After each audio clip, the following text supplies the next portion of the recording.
So I'm Dr. Bobo Blankson. I'm an adolescent medicine physician at Girls to Women, Young Men's Health and Wellness, and I take care of young adults aged 10 to 25 years old. We see depression, anxiety, eating disorders, a lot of what we saw in The Secret Life of Girls. So I'm really excited to be doing this discussion with you guys. I'm Becca Bishop. I'm a therapist at Girls to Women, Young Men's Health. Same thing, I see 10 and up, and a lot of the issues that were brought up today are things that I deal with in my practice daily. Good afternoon. My name is Nellie Cuenca, and I am the founder of MAPA.org. MAPA focuses on bringing boys to their best self while helping their divorced or single mothers. My name's Peter Lutkin, and I'm retired, but I was a teacher for 40 or 45 years or something like that, and a school administrator during that time too. So most recently at Episcopal School of Dallas. And I'm Kathleen Heron-Kynard. I am the founder of the Dallas Learning Center.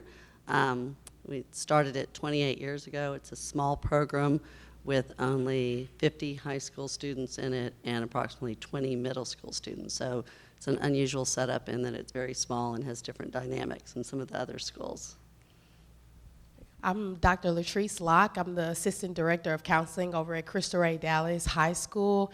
I'm a clinician, and I work with a team of 3 other counselors on campus, and we provide various services to our students.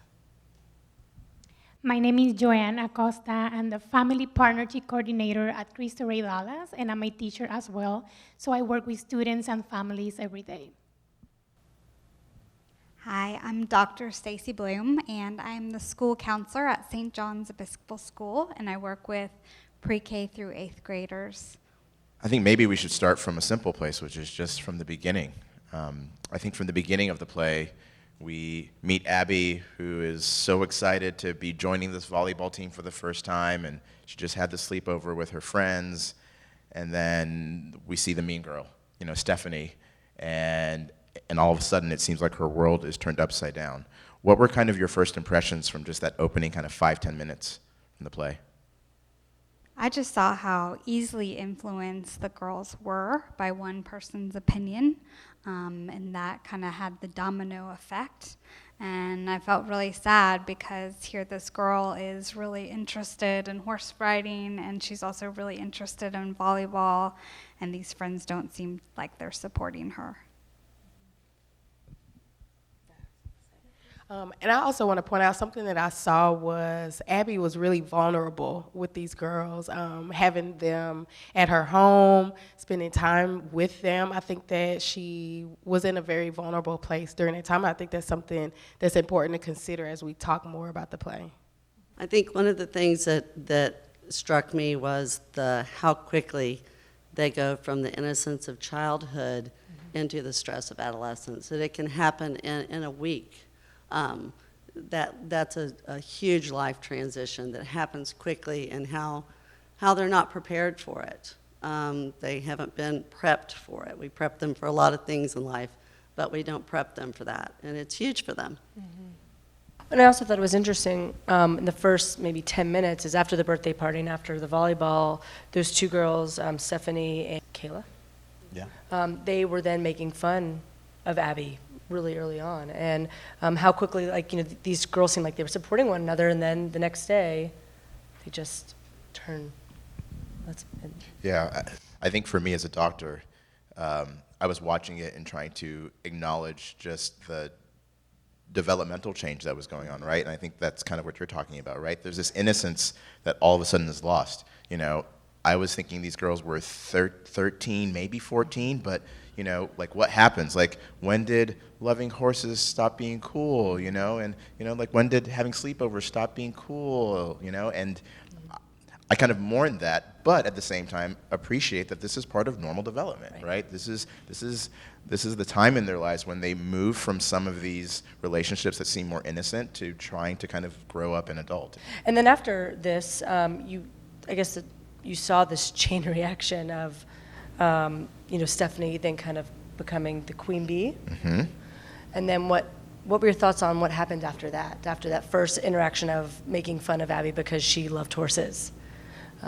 Anyone, have seeing that the effects of that one individual, that strong personality, taking kind of control of this group. It's really being that parent that takes responsibility on telling your child what you should and should not be saying and how we should take ownership of our words. I've also discussed with her our tone and delivery of how we say things can definitely twist or miscommunicate what's supposed to be said. So as parents, I really do believe that we need to take responsibility on teaching our children more on how relationships and friendships take place and what takes part with our gossiping or our bullying and our mean girl status. Unfortunately, moms can be responsible for that too. Yeah. As educators, where is the first place in this play that you could have seen yourselves? Like, where could you have injected yourselves into what was going on?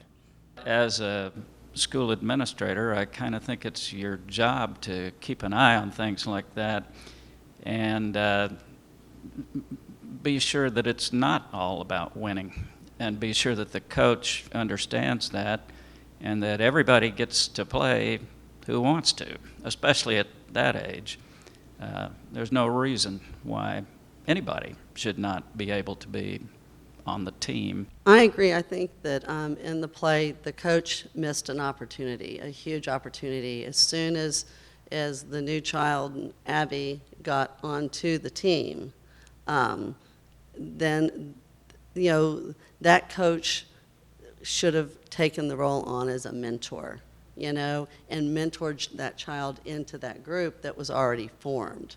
And I think I would have jumped in before the play even started, proactively, talking about empathy, talking about compassion. It's really important that we start learning these social emotional lessons early on, pre-kindergarten, for me at least. The coach really focused on winning, but she also, in the beginning, said she really put one of the players down. And I just thought that was so interesting. She made that one negative comment to Becca, and how then the rest of the group kind of grabbed onto that, and then they started also saying it, and you just saw this play kind of take a different direction just on that character. So it was really interesting.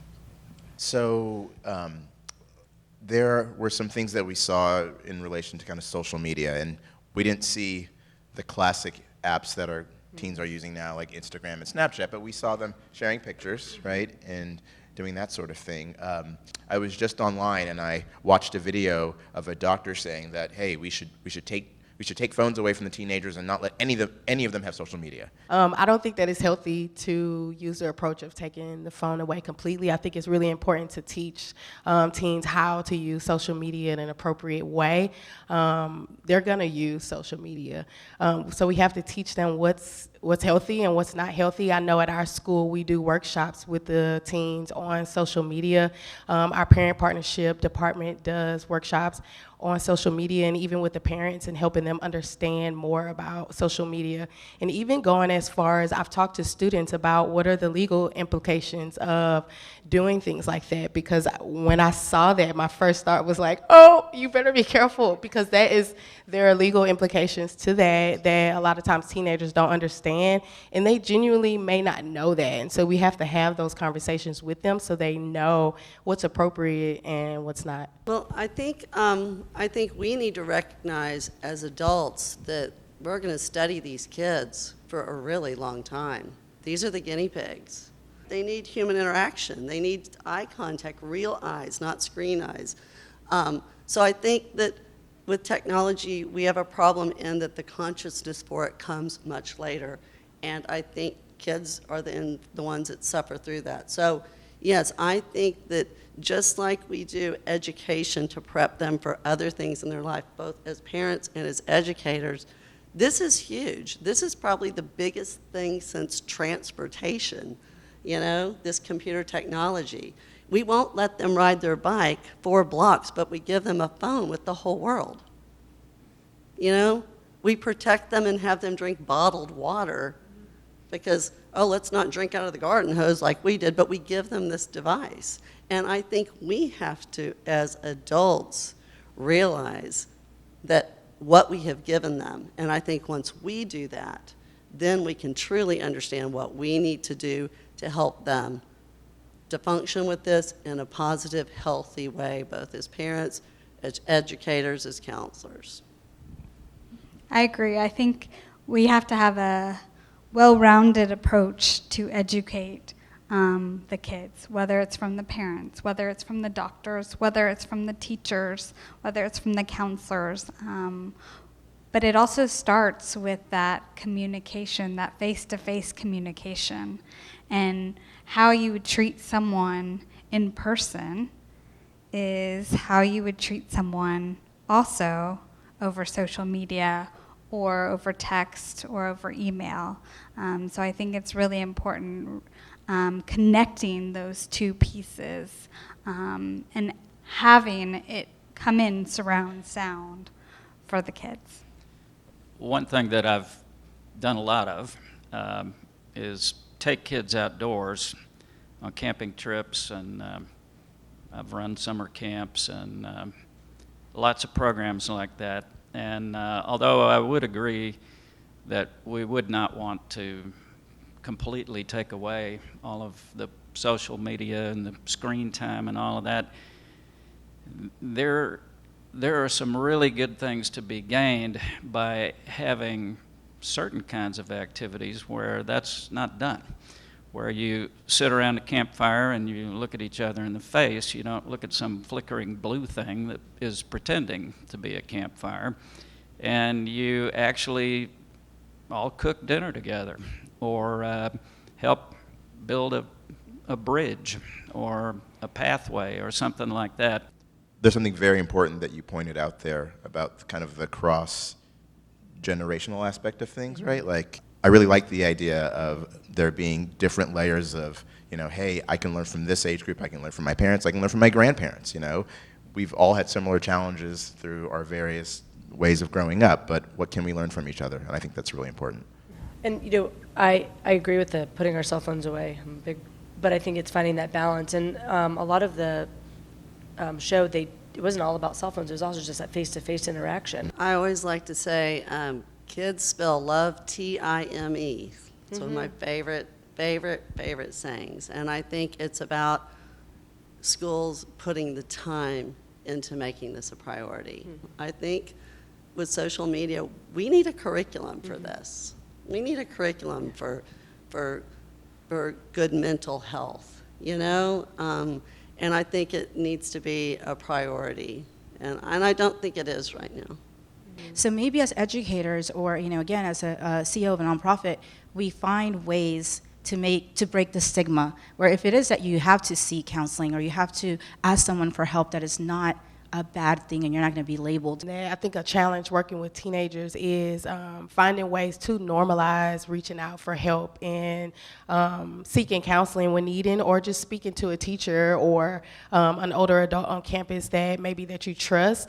I know for us on campus, what we try to do, we have a self-referral system to help normalize that a bit, and we tend to have a pretty good response, and that students do openly refer their friends or openly drop their friends off to counseling, or talk to teachers about it and say, hey, like, maybe I do need to speak to a counselor. I think having counselors more involved on campus, or adults on campus talking more about like mental health and making it something that it's okay to reach out for help.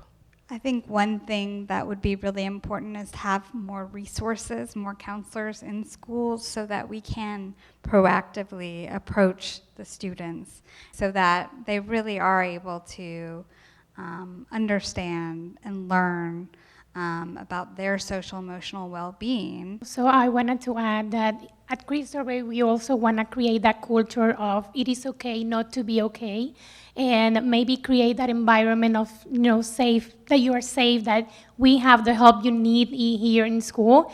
And we also can demonstrate to students, we as an adult, we have struggles. You're not the only ones. Just listening and thinking how good the play was and what a great job the girls did, and wish that they could come to my school and perform that for a certain age group, and then break them down, as you all said, into small groups and have a discussion. It's the two groups that were here were lucky, and it would be, they love talking about things like that. Thank you for your thoughts and your comments, and I feel like think we could I learned a lot. Yeah. We could probably talk for another hour, I think. You know? There's so many things. There's I was like, I many wanna little things talk to you more We about didn't even this, talk about boys, right? Which is, Yeah. you know, Yes. but yeah, no, like this was a really, really great Yeah. great group. Thank you so much.